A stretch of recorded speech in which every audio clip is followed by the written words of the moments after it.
എനിക്ക് അതല്ലടോ, മൂസക്കായിനതൊന്ന് പറഞ്ഞ് സമ്മതിപ്പിക്കണ്ടേ. മൂപ്പർക്കാണെങ്കിൽ പൈസ ഉണ്ടാക്കാനൊന്നും ഒരു താല്പര്യവും ഇല്ല. ഗൾഫിക്കാനെ പോകുന്ന എനിക്ക് ഒരു ഉറപ്പുമില്ല. ആ ശരി, മൂസക്കായിനൊന്ന് വിളിക്കട്ടെ. ഹലോ മൂസക്കായി. ഹലോ, നിങ്ങൾ എവിടെ ഉള്ളത്? നിങ്ങളൊന്ന് വേഗം ഇങ്ങോട്ട് വരുമോ? ഞാൻ മീനിട്ടോണ്ടിരിക്കല്ലേ. നിങ്ങൾ ഇങ്ങോട്ട് വരി.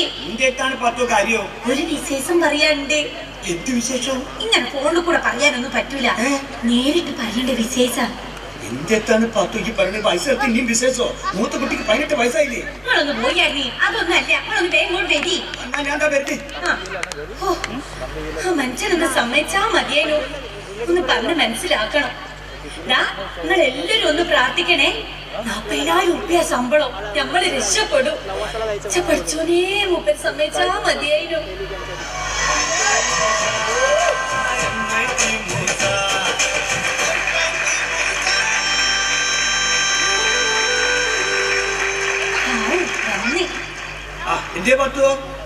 ഒരു വിശേഷം ഉണ്ട്.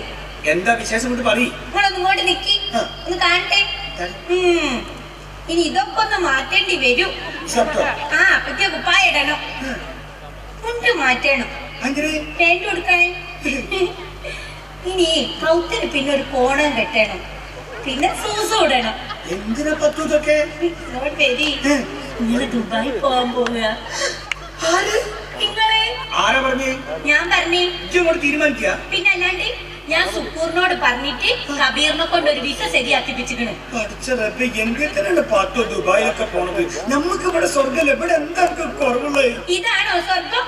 ഇതാണോ സ്വർഗം? നിങ്ങൾ സ്വർഗം കണ്ടില്ല? നിങ്ങൾ ആ സൈനുവിന്റെ പോരൊന്ന് പോയി കണ്ടിപ്പോ. ഞമ്മളെ തെക്കേക്കാട്ടിലെ സൈനു എന്റെ കൂടെ പഠിച്ചോളോ? ആ മൂക്കട്ട് ഒൽപ്പിച്ച് സദ്യ കൊടുക്കാണ്ട് സ്കൂളിൽ വരുന്നോളില്ലേ, പോണ പോരെ തന്നെ. ചെറുതെ അന്ന് പുറക്കൂടെ പോയിട്ട് തലട്ടം തിരിഞ്ഞു. 10-18 കൊല്ലായി ഓളെ കെട്ടിയോ മെഹബൂബില്ലേ, ഓൻ ഗൾഫിൽ നിന്ന് അധ്വാനിച്ച മുഴുവൻ ആ പോരയിലുണ്ട്. ചെറുതെ ഞാനായിട്ട് പോയപ്പോണ്ടല്ലോ നന്ദിലത്ത് ജീമാട്ട് ചെന്ന പോലെ ആയിപ്പോയി. അതാണ് സ്വർഗം, അല്ലാണ്ട് ഇതല്ല. പിന്നെണ്ടല്ലോ എന്റെ മൂസക്കാരി, ഓളെ കെട്ടിയോ മെഹബൂബില്ലേ, ഓനൊരു വല്ലാത്ത മണം പിടിച്ചോ? അതല്ലേ, ഓൻ ഇഞ്ച മുന്നിൽ കൂടെ ആട്ടും ഇങ്ങോട്ടും പോകുമ്പോ ചെറുപ്പേ ദുബായിൽ അത്തറിന്റെ ഒരു മണോ. ഓക്കൊക്കെ എന്തൊരു ഭാഗ്യ. ഓന്റെ ഒപ്പരം കിടന്നുറങ്ങുമ്പോ പൂന്തോട്ടത്ത് കിടന്നുറങ്ങിയുടെ മയരി ഉണ്ടാവും. മീൻചാപ്പ കിടന്നുറങ്ങിയുടെ മയരി ഉണ്ടാവും. ഉണക്ക മത്തീന്റെ ചീഞ്ഞ മത്തീന്റെ നാറ്റോ. മത്തിനെ കുറിച്ച് അക്ഷരം അങ്ങനെയൊക്കെ പറഞ്ഞാല് മത്തിങ്ങൾ അമ്മന്റെ മോളങ്ങാനാ. അത് നിങ്ങൾ അയക്കൂറയും ആകോലിയും ഒന്ന് കൂട്ടാത്തെ കൊണ്ട് തോന്നാക്കാണ്. അതൊക്കെ ഒന്ന് കൂട്ടി നോക്കി അന്ന് പറഞ്ഞാൽ തിരിച്ചു പറയൂ. നമ്മളൊരു അവസ്ഥ, ഈ മീൻകാരന്റെ ഒപ്പം ജീവിതാവസാനം മുഴുവൻ ഈ മീനാറ്റവും മണത്ത് കിടക്കേണ്ടി വരുമല്ലോ. പിന്നെ എന്തിനാണ്ട് ഈ മീൻകാരൻ പെണ്ണെണ്ണം വന്നപ്പോ ഓന്റെ കൂടെ ഇറങ്ങി പുറപ്പെട്ടെ? അത് പിന്നെ എനിക്ക് അന്ന് മീനിന് നല്ല ഇഷ്ടായിരുന്നു. ഞാനും സുക്കൂറും കൂടി അയലക്കാലത്ത് തല്ലോടുമ്പോ ഉമ്മച്ചി പറയൂ, നീ എന്നെ നമ്മളൊരു മീൻകാരന് കെട്ടിച്ചെടുക്കുന്നു. പിന്നെ നിങ്ങൾ ആലോചന വന്നപ്പോ ഉപ്പച്ചി പറഞ്ഞു കള്ളും കുടിക്കൂല, സിഗരറ്റും വലിക്കൂല, നല്ല സ്വഭാവമൊക്കെ ആണേന്ന്. പിന്നെ ഞാനും ആലോചിച്ചപ്പോ വിചാരിച്ച് നല്ലോണം മീൻ കിട്ടൂല, ഇഷ്ടം പോലെ മീൻ തിന്നാലോന്ന്. അന്നത്തെ കൊതിയോണ്ട് കെട്ടിപ്പോയി. അങ്ങനെയാണെങ്കിൽ ഈ മീൻകാരനെ കൂടെ ജീവിച്ചാൽ മതി ഈ ജന്മത്തിൽ. അടുത്ത ജന്മത്തിൽ ദുബായിക്കാരന് കെട്ടിക്കോ? എന്റെ മൂസക്കായി, ഞമ്മക്ക് ഗൾഫിൽ പോയിട്ട് കുറച്ച് പൈസ ഉണ്ടാക്കിയിട്ട് 2 നിലയുള്ള ഒരു വീട്, പിന്നെ റസീദ് കൊറേ പൊന്നി അതൊക്കെ ഉണ്ടാക്കാൻ വേണ്ടിട്ടാ. 2 നിലയുള്ള വീടും കുറച്ച് പൊന്നു ആയി കഴിഞ്ഞ ഒക്കെ ആയി. ഇത് വളർന്നു വന്ന വീടാണോ എനിക്ക് അറിയോ? ഒരു സോപ്പ് കെട്ടി വന്ന വീട്ടിൽ നിന്നാണ് ഞാൻ കെട്ടിക്കൊണ്ടത്. കുറ്റം പറഞ്ഞോളൂ. ഈ സോപ്പ് കെട്ടി പോലത്തെ വീട്ടിലെ നിങ്ങൾ പെണ്ണാണ് വന്നേ, അന്ന് നിങ്ങൾ കട്ടിയില്ലേ സോപ്പ് കെട്ടി പോലത്തെ പോരാണെന്നൊക്കെ. എല്ലാത്തിനും വീടിന്റെ ഒരു കുറ്റം പറച്ചില്. ഞങ്ങൾക്കൊരു കാര്യം ചെയ്തു, ഏതെങ്കിലും മാളികമൊക്കെയുള്ള ഒരു പെണ്ണിനെ ഒരു കുട്ടി കൊണ്ടുവന്നാ പറയുമോ? അല്ല പിന്നെ അല്ല, അങ്ങനെ ഒരു പെണ്ണിനെ കെട്ടിയാല് ഓക്ക് പണ്ട മുഞ്ചുണ്ടാവില്ല. കാര്യമായിട്ട് എന്റെ സ്വഭാവം കിട്ടിയ നോക്ക്. ഈ സുന്ദരിയണ്ട്, ഈ കൂറിയല്ലേ. ഒന്ന് സമ്മതിക്കേ, ഗൾഫ് പോകാനോ? പിന്നെ ഗൾഫ് എന്തിനാണ് പാത്തു? സത്യം പറയാലോ, എനിക്ക് പേടിയാണ്. എന്തിനാണ് പേടിക്കണേ? എനിക്ക് ഗൾഫ് പോകാൻ പേടിയാണ്. ഗൾഫിലേക്ക് എന്തെങ്കിലും KSRTC ബസ്സോ തീവണ്ടിയോ ഉണ്ടെങ്കിൽ നമ്മൾ പോയിക്കൊള്ളാം, അല്ലാണ്ട് വിമാനത്തിൽ നമ്മൾ കയറില്ല, നമുക്ക് പേടിയാ. ഓന്റെ മൂസക്കായി ഒരു കുഴപ്പമില്ല. വിമാനത്തിൽ അങ്ങോട്ട് കേറി കുത്തിരിക്കുക, ബിസ്മില്ലാഹിർ റഹ്മാനിർ റഹീം നാടി ചെല്ലുക. പിന്നെ ആടെ ഇറങ്ങുമ്പോ ആണെങ്കിൽ ഒരു ധൈര്യത്തിൽ നിങ്ങൾ ചെല്ലിക്കോളി, പിന്നെ ഒരു പ്രശ്നവും ആടെ എത്തും. അതല്ല പത്തു, നമ്മളെ കൊണ്ടോട്ടിയുള്ള ജാബർ പോയിട്ട് എന്നോട് വന്ന് കഥ പറഞ്ഞിനി. മൂസേ വിമാനത്തിൽ കയറിയാല് അതങ്ങോട്ട് എടുക്കുമ്പോഴും പിന്നെ അതങ്ങോട്ട് ഇറങ്ങുമ്പോഴും മോനെ വയറ്റില്ലാത്ത ഒരു കളലാണ്. അത് കേട്ടാ പിന്നെ ആരാണ് പത്തു ഇല്ലാത്ത കയറുക. അത് മാത്രമല്ല, ഇവിടെ സുക്കൂറിന്റെ ഭാര്യയല്ലേ, സുക്കൂറിന്റെ ഭാര്യ ഗൾഫ് പോയിട്ട് 24 കൊല്ലം ഇതുവരെ ഇങ്ങോട്ട് വന്നില്ലല്ലോ. പേടിച്ചിട്ട് അങ്ങോട്ട് പോയത് വിമാനത്തിൽ നിന്ന് ഇവിടെ മുതൽ അവിടെ വരെ കരച്ചിലെങ്കിൽ പോലുള്ളു. പിന്നെ ഒരു വിമാനത്തിൽ കയറില്ല, ഇനി എന്തെങ്കിലും കാലത്ത് കൊണ്ടോട്ടിയിലേക്ക് തീവണ്ടിയോ KSRTC ഉണ്ടെങ്കിൽ ഞാൻ തിരിച്ചു വരുള്ളൂ അവള് പറഞ്ഞു. പിന്നെ വേറൊരു കാര്യം പാത്തു, ഞാൻ ചോദിക്കട്ടെ, നമ്മളിപ്പോ ഇവിടുന്ന് കൊണ്ടോട്ടിയിലേക്ക് ഒരു KSRTC പോവുക, പെട്ടെന്ന് KSRTC കേടായി, എന്താ കാട്ടുക? ഞമ്മള് വണ്ടി ഒരു സൈഡിലേക്ക് ഒതുക്കിയിട്ട് വർക്ക്ഷോപ്പുകാരനെ വിളിച്ച് നന്നാക്കൂലേ? തീവണ്ടി കേടായാലും അങ്ങനത്തെ ആരെയും വിളിച്ച് നന്നാക്കുക.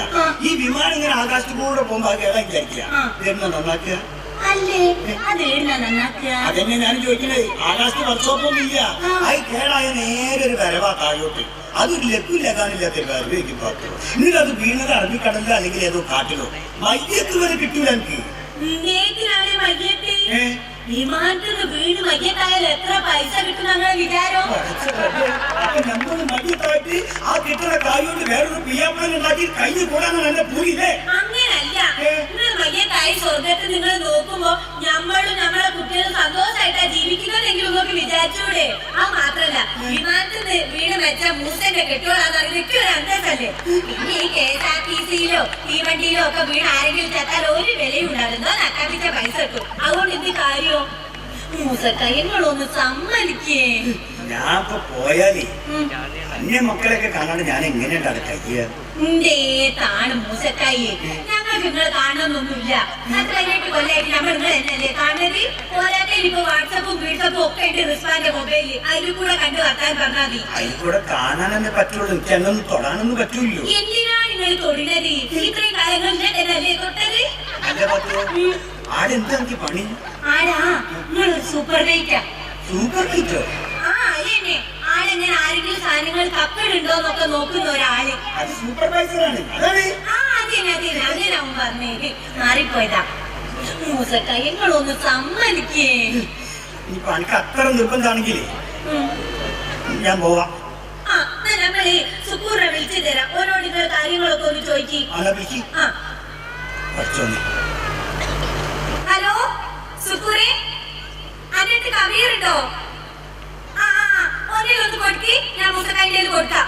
കബീർ അസ്സലാമു അലൈക്കും. ആ കബീറേ, ഉസ്മാൻ ഖാന്റെ മോനല്ലേ?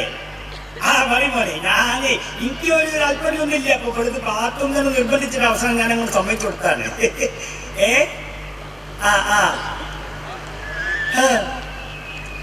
40,000 റുപ്യ അല്ലേ? ആണോ? അങ്ങനെയൊക്കെ സൗകര്യം ഉണ്ടോ അവിടെ? അത് ശരി, കേൾക്കുമ്പോ തന്നെ രോമാഞ്ചം. ആദ്യം പറഞ്ഞിട്ടുണ്ടെന്നാല് ഞാൻ വരാം. നീ പണിതോ? ആ വിസ പെട്ടെന്നായിക്കോട്ടെ, 2-3 ദിവസം കൊണ്ട് വിസ കൊണ്ട് കിട്ടോ, ഞാൻ പോരാ. എത്ര കാര്യം ഇതായി. ആയിക്കോട്ടെ ആയിക്കോട്ടെ, എന്നാ ശരി വെച്ചോ. അപ്പോ ഞാൻ പെട്ടെന്ന് പോവുക ദുബായിക്ക്. എന്താന്നറിയില്ല, എന്തോ ഒരു ലഹരി ഇങ്ങനെ കബീറിനോട് സംസാരിച്ച് കഴിഞ്ഞപ്പോഴേ. അല്ല അത് ഞാൻ പോയിട്ട് വന്നിട്ട് കഥ പറഞ്ഞാ പോരെ?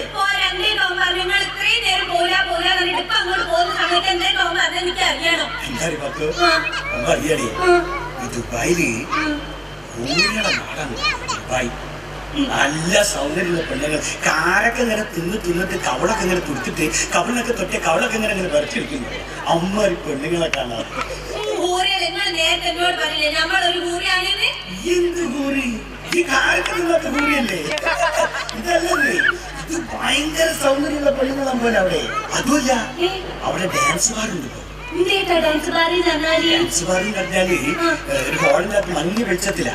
മഞ്ഞ വെളിച്ചത്തിൽ ആളുകളും പെണ്ണുങ്ങളൊക്കെ ഒരുമിച്ച് ഡാൻസ്. പെണ്ണുങ്ങൾക്ക് വലിയ ഒരുപാടൊന്നും ഉണ്ടാവില്ല എന്നൊക്കെയാ പറയുന്നത്. ഞാൻ ഓരോ കൂടെ ഇങ്ങനെ ഡാൻസ് കളിക്കുക. നമുക്ക് ഒരു ഭാഗത്ത് ഇങ്ങനെ മുങ്ങാക്കൂടി ഇട്ടിട്ട് അപ്പുറത്ത് ഭാഗത്ത് പോയിട്ട് ഇങ്ങനെ പൊന്താൻ പോലെ. അപ്പൊ ഞാൻ എന്തായാലും പോവുക. എന്താണ് എന്നെ പോകാൻ നിർബന്ധിച്ച് നമ്മൾ അങ്ങനൊക്കെ പറഞ്ഞെങ്കിലും ഇപ്പൊ പോണ്ട ഇല്ലാണ്ട് നമ്മൾ എങ്ങനെ ഇവിടെ നിൽക്കും? അപ്പൊ അങ്ങനെയോ? പിന്നല്ലാണ്ട് എനിക്ക് പോയാ പറ്റൂല. നമുക്ക് നിങ്ങൾ കാണുമെന്ന് തോന്നിയാലോ? അല്ലേ പറഞ്ഞ അതിന് വാട്സപ്പ് ഉണ്ട്, ഫേസ്ബുക്ക് ഉണ്ട് എന്നൊക്കെ. വാട്സപ്പും വീഴ്ചപ്പും ഒക്കെ ഉണ്ടായിട്ട് കാര്യം അത് നേരിട്ട് പറയണോണ്ടാവോ? നിങ്ങളൊന്ന് തൊട്ട് പിടിച്ചൊക്കെ വർത്താനൊക്കെ പറയണെങ്കിലോ? നമ്മളിവിടെ കുട്ടികളും ഞാനും ഒറ്റക്ക് ഇവിടെ എങ്ങനെ നിൽക്കും? ഒരാളും തുണയില്ലാണ്ട്. എനിക്ക് സ്വർഗമൊന്നും വേണ്ട. മൂസക്കായ ഗൾഫിലൊക്കെ പോയിട്ട് നിങ്ങൾ അഡ്വാൻസ് ഉണ്ടാക്കുന്ന പൈസ എന്തിനാ? നമ്മളെ നാട്ടിൽ നിന്ന് നിങ്ങളൊക്കെ നിന്ന് മീനും വിറ്റ് കിട്ടണ 5 ഉറുപ്പിയാണെങ്കിൽ അത് മതി ഞമ്മക്ക്. അതല്ലേ നമ്മുടെ സ്വർഗം. എനിക്ക് 2 നില വീട് വേണം, വേണ്ട കൈക്ക് നിറയെ പൊന്ന് വേണം. എന്തിനി? ആരെ കാണിക്കാനി? അപ്പൊ ഏതാ നമ്മുടെ സ്വർഗം? ഇത് അതോ ഖത്തറിൽ നിന്നും കത്തന്ന് വന്ന് കത്ത് കിട്ടി പത്തുമ തരിച്ചങ്ങ് നിന്ന് നീച്ചങ്ങ് നിന്ന് എത്തറിയാത്തൊരു